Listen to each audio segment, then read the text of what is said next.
Assalamualaikum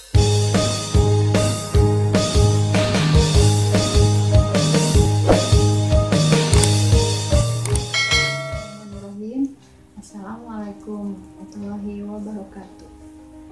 Baiklah anak-anakku sekalian yang dirahmati Allah, apa kabarnya hari ini?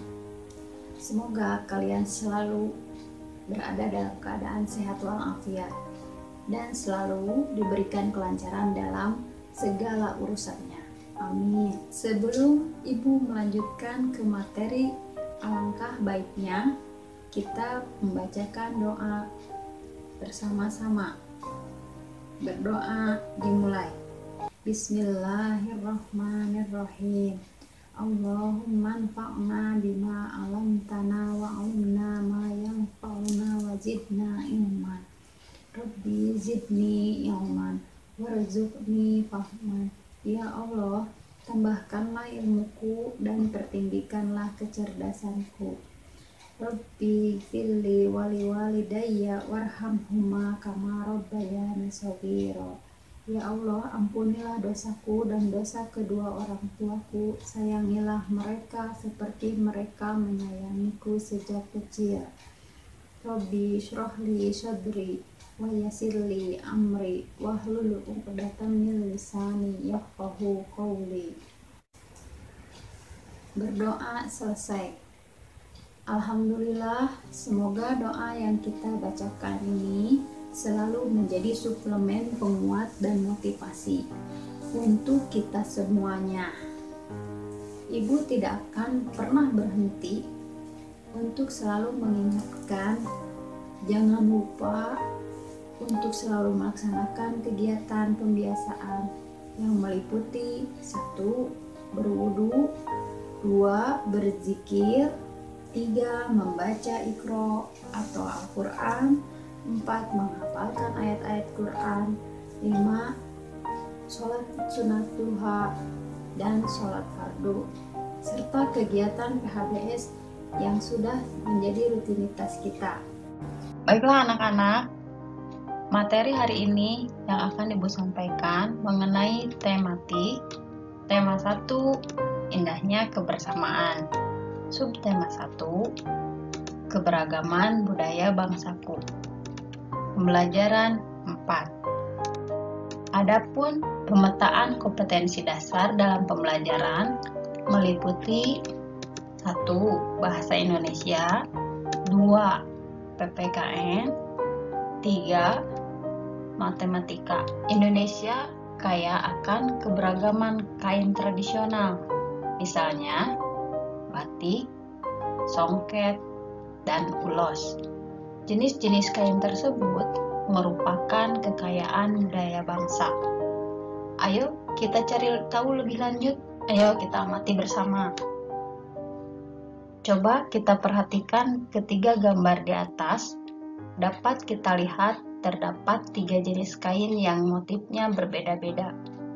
Kalau diperhatikan secara detail, pada gambar di atas terdapat bentuk segi banyak. Masih ingatkah kalian apa yang dimaksud dengan segi banyak? Baik, Ibu akan mengingatkan kembali ya. Segi banyak terdiri dari 2 bagian. Yang pertama, segi banyak beraturan.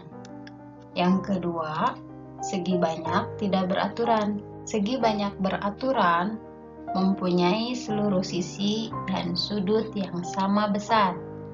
Di sini dapat kita lihat bahwa sisi A, B, C, dan D sama besarnya. Sedangkan segi banyak tidak beraturan mempunyai panjang sisi dan besar sudut yang tidak sama. Di sini dapat kita lihat bahwa sisi A, B, C, dan D tidak sama besarnya. Itulah yang dimaksud dengan segi banyak beraturan dan segi banyak tidak beraturan. Untuk selanjutnya, mari kita lanjutkan kepada pembahasan materi yang kedua. Ayo anak-anak, kita membaca bersama-sama. Tari Kipas Pakarena merupakan kesenian tari yang berasal dari Goa, Sulawesi Selatan. Tarian ini sudah menjadi tradisi di kalangan masyarakat Goa yang merupakan bekas kerajaan Goa. Kisahnya berawal dari perpisahan antara penghuni Boting, Langi atau negeri Kayangan, dan penghuni Dino atau bumi pada zaman dahulu.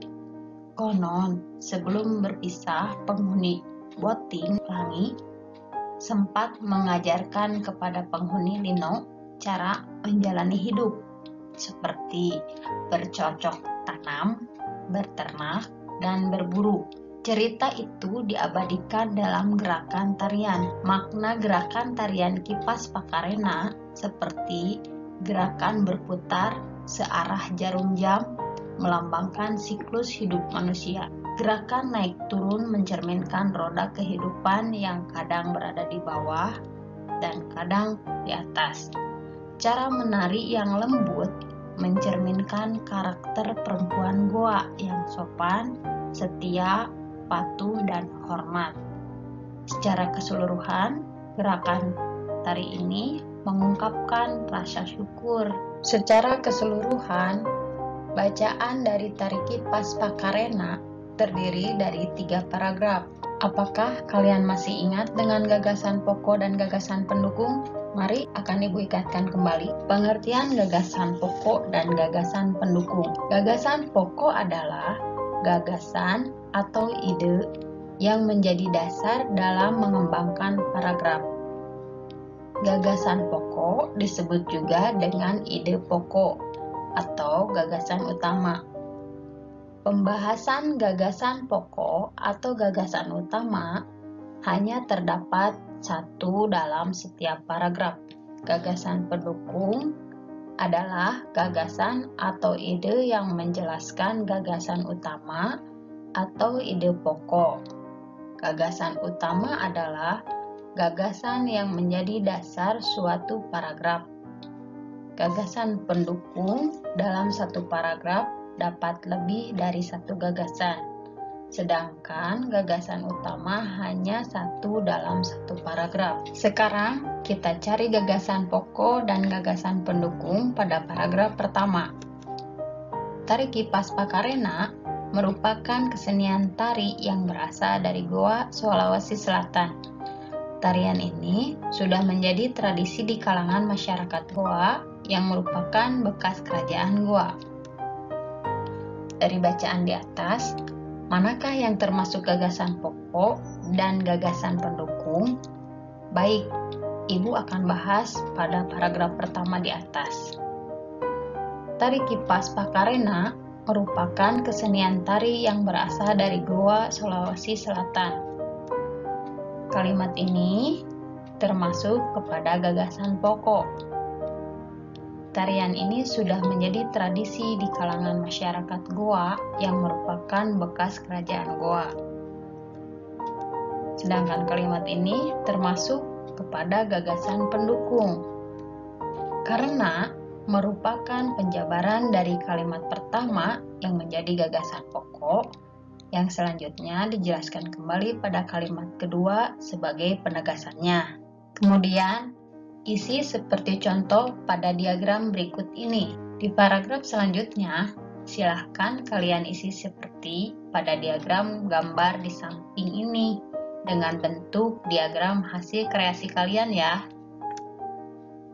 Untuk selanjutnya, mari kita lanjutkan pada pembahasan materi yang ketiga.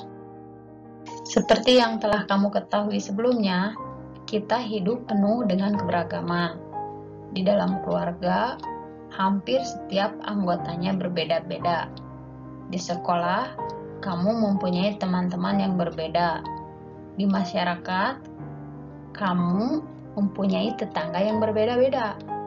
Tahukah kamu perbedaan yang ada di keluarga, sekolah, dan masyarakat akan menjadi indah apabila dilandasi oleh persatuan dan kesatuan? Apa sebenarnya makna persatuan dan kesatuan? Untuk menjawabnya, mari kita lakukan kegiatan berikut. Pertama, ambil sebuah sapu lidi. Cabut sebatang lidi dari sapu tersebut. Yang kedua, gunakan sapu dan sebatang lidi tersebut untuk menyapu. Yang ketiga, bandingkan hasilnya. Pada umumnya, sapu lidi digunakan untuk menyapu. Bisakah sebatang lidi digunakan untuk menyapu? Tentu saja tidak. Lidi dapat digunakan untuk menyapu jika terdiri atas beberapa puluh atau ratus lidi yang diikat cukup erat menjadi satu. Dengan menyatukan lidi-lidi dalam satu ikatan, akan tercipta kekuatan yang besar. Jadi, persatuan dan kesatuan dapat diartikan kumpulan bagian-bagian yang dipersatukan. Hal itu merupakan bukti pentingnya kekompakan dalam mewujudkan persatuan. Dengan demikian, persatuan tidak mementingkan kepentingan diri sendiri atau kelompok, tetapi lebih mengutamakan kepentingan umum. Apa yang akan terjadi apabila kita tidak memiliki rasa persatuan dan kesatuan? Tentunya tidak akan kokoh atau kuat, runtuh dan gampang diadu dombakan satu sama lain, sehingga akan mengakibatkan perpecahan karena persatuan dan kesatuan merupakan identitas suatu negara. Jadi kesimpulannya, pada materi yang pertama tadi, kita telah belajar materi tentang matematika, yaitu segi banyak beraturan dan segi banyak tidak beraturan. Pada materi yang kedua, tadi kita telah membahas materi tentang bahasa Indonesia, mengenai gagasan pokok dan gagasan pendukung. Pada materi ketiga, kita belajar PPKN mengenai bagaimana pentingnya rasa persatuan dan kesatuan. Baiklah, untuk pembelajaran hari ini, Ibu cukupkan sampai di sini. Mudah-mudahan materi yang Ibu jelaskan dengan singkat ini bisa dipahami dan dimengerti. Adapun untuk tugas pokok, nanti Ibu akan berikan link seperti biasa. Mohon maaf atas segala kekurangannya. Tetap semangat, tetap ceria, dan tetap karena Allah. Wassalamualaikum warahmatullahi wabarakatuh. Selamat mengerjakan.